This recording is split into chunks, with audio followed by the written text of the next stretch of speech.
of Aklan, the Honorable Jesus Jess Marquez, to avail of the privilege hour.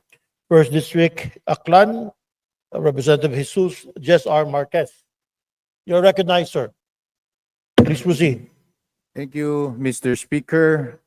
Our distinguished colleagues, mayad-ayan nga gabi sa aton tanan.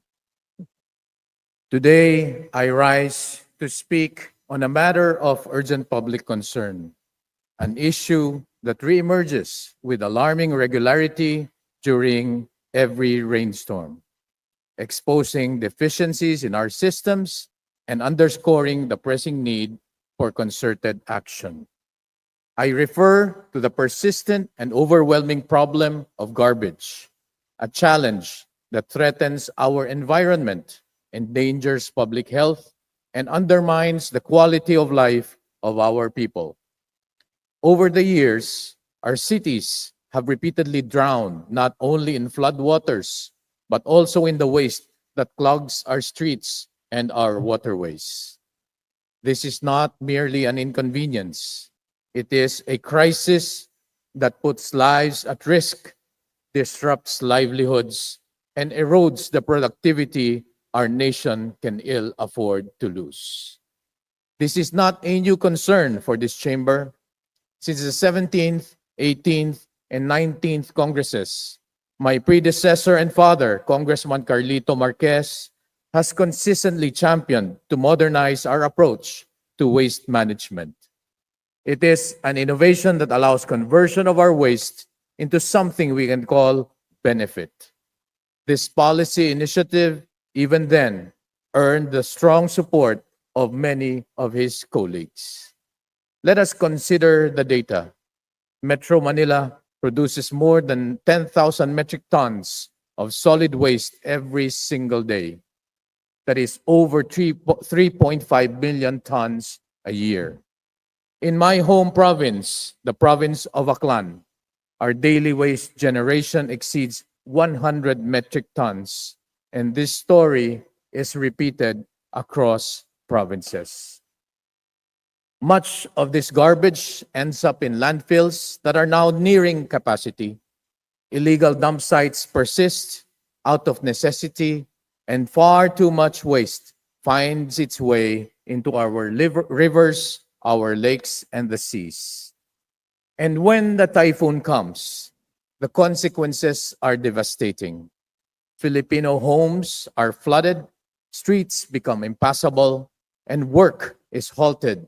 Our children miss school, and communities suffer not only health risks, but also deep and lasting socio-economic losses. As Manila's own leaders have acknowledged, traditional collect and dump methods can no longer keep pace. Declogging our canals may bring temporary relief, but for how long? They are blocked again. What could be a solution, Mr. Speaker? Now, in the 20th Congress, it is an opportunity for us to rethink the innovation that could be made available to us. One that is large-scale, viable, and perhaps future-ready. And that is waste to energy. A solution that not only reduces waste, but brings back its value to us.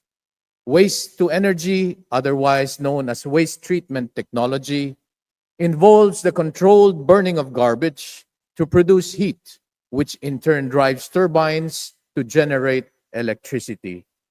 It is a form of biomass power, producing renewable energy while reducing the volume of waste that would otherwise end up in landfills. Waste to energy has been a proven path forward that many countries have ever since embraced, alongside their recycling programs, turning refuse into power, jobs, and cleaner communities. That even the countries of Japan, South Korea, and Singapore have waste-to-energy facilities in place. Japan operates over 1,000 waste-to-energy facilities, converting waste into clean energy and using advanced emission controls to ensure air quality. South Korea integrates waste to energy with aggressive recycling, diverting waste from landfills and producing electricity for their cities. Singapore's Tuas plant processes over 8,200 tons daily, powering thousands of homes and using leftover ash for land reclamation. These nations are not only solving their waste problems, they are also reducing dependence on fossil fuels and moving closer to net zero emission targets. By generating power without the need for fossil fuels, waste to energy will also help achieve effective reduction in greenhouse gas emissions.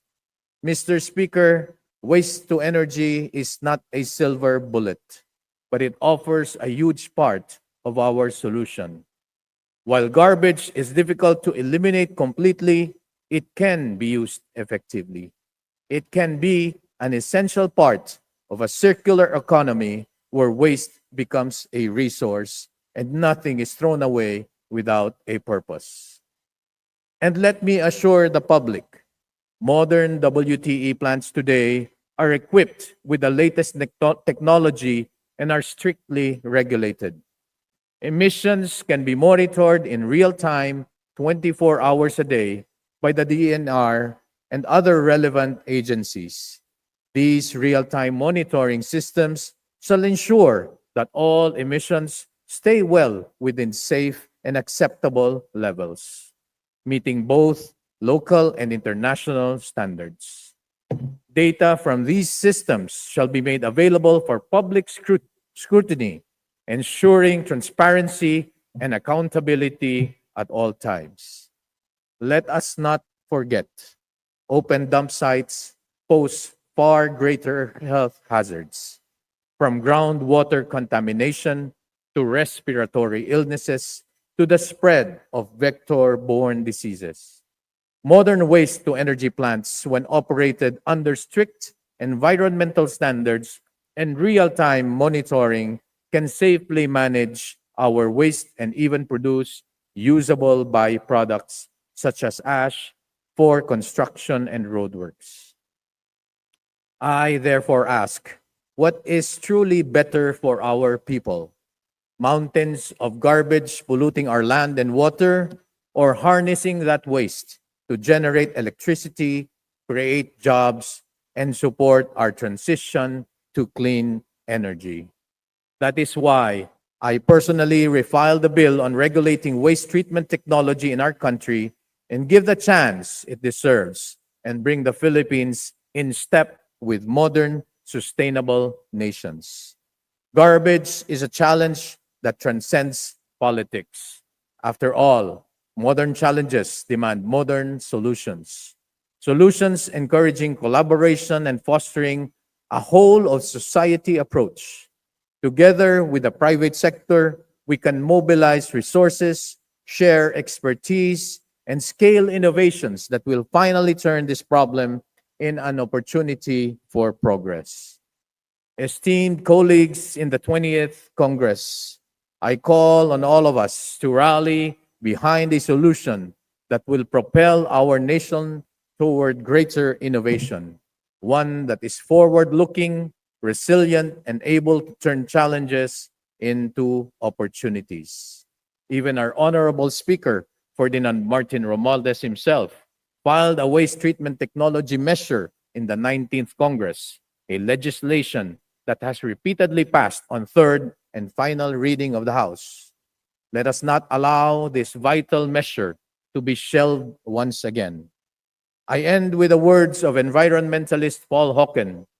Real sustainability is about transformation, a shift from a system that takes, makes, and wastes to one that creates, conserves, and restores.